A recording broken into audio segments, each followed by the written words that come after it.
उन्वान, दो बच्चे एक ख्वाब। आज हम आपको दो ऐसे बच्चों की सच्ची कहानी सुनाएंगे जो स्कूल नहीं जाते थे, लेकिन उनका दिल सीखने और कुछ बनने की चाहत से लबरेज था। ये कहानी है गुर्बत, मेहनत और ख्वाबों की। एक छोटे से गांव में दो दोस्त रहते थे, अली और बिलाल।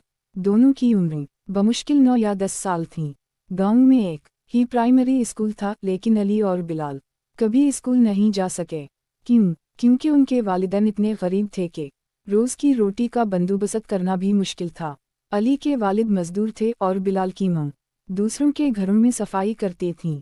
दोनों बच्चों को सुबह सवेरे उठकर गाय बकरियों को चराने जाना पड़ता या कभी होटलों में बर्तन धोना पड़ते। स्कूल एक ख्वाब जैसा लगता था, लेकिन अली और बिलाल का दिल चाहता था कि वो भी दूसरे बच्चों की तरह पढ़ें, किताबें पकड़ें, स्कूल बैग लटकाएं और इस्तानी जी से सवाल पूछें। एक दिन अली होटल में बर्तन धो रहा था कि उसने एक बच्चा देखा जो अपनी अम्मी के साथ नाश्ता करने आया था।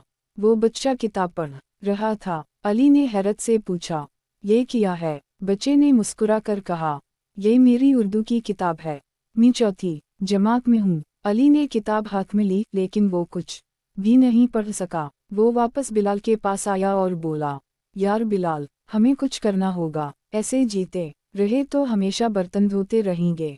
बिलाल ने अफसोस से कहा, पर हम स्कूल जा नहीं सकते, फीस देनी पड़ती है, कपड़े खरीदने होते हैं, किताबें हम कैसे पढ़ें? अली ने कहा, अगर हम स्कूल नहीं जा सकते तो सीखना छोड़ दें। नहीं, हम खुद पढ़ेंगे, एक दूसरे को पढ़ाएंगे, खुद से पढ़ने का अज़्म। उसी दिन शाम को अली और बिलाल ने गांव के कचरे के ढेर से पुरानी किताबें तलाश करना शुरू की। कहीं से फटी पुरानी उर्दू की किताब मिली, कहीं से गिनती सिखाने वाली। वो एक दरख्त के नीचे बैठ जाते और तस्वीरों से सीखने की कोशिश करते। वो एक दूसरे को हुरूफ सिखाते, गिनती दोहराते और रोज़ थोड़ा थोड़ा आगे बढ़ते। कई बार लोग हंसते, मजाक उड़ाते, कहते किताबें पढ़ने से पेट नहीं भरता, लेकिन वो दोनों मुस्कुरा कर कहते, लेकिन ख्वाब तो भर जाते हैं।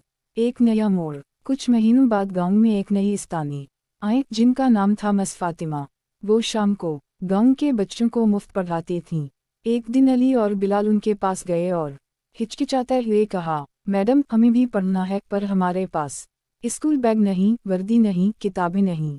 मस फातिमा की आंखें नम हो गईं। इन्होंने दोनों को गले लगा लिया और कहा, बेटे, पढ़ने के लिए दिल चाहिए होता है, कपड़े नहीं। तुम कल से मेरे साथ पढ़ने आओ। बदलता वक्त। अली और बिलाल ने दिन में काम करना जारी रखा, लेकिन शाम को पढ़ने जाने लगे। मस फातिमा ने उनकी मदद की और गांव के कुछ लोगों ने भी किताबें और कपड़े अतिया किए। रफ्ता रफ्ता दोनों ने पढ़ना, लिखना, हिसाब लगाना सीख लिया। वो अब छोटे बच्चों को भी पढ़ाने लगे। गांव के लोग जो पहले हंसते थे, अब तारीफ करने लगे। 5 साल बाद अली और बिलाल ने मिडिल स्कूल का इम्तिहान इम्तियाजी नंबरों से पास किया और आज वो शहर के एक बड़े स्कूल में वजीफे पर तालीम हासिल कर रहे हैं। सबक। ये कहानी हमें सिखाती है कि हालात चाहे जैसे भी हों, गिर इरादा मजबूत हो तो तालीम का दरवाज़ा कभी बंद नहीं होता। स्कूल सिर्फ एक इमारत नहीं, सीखने की लगन असल ताकत है।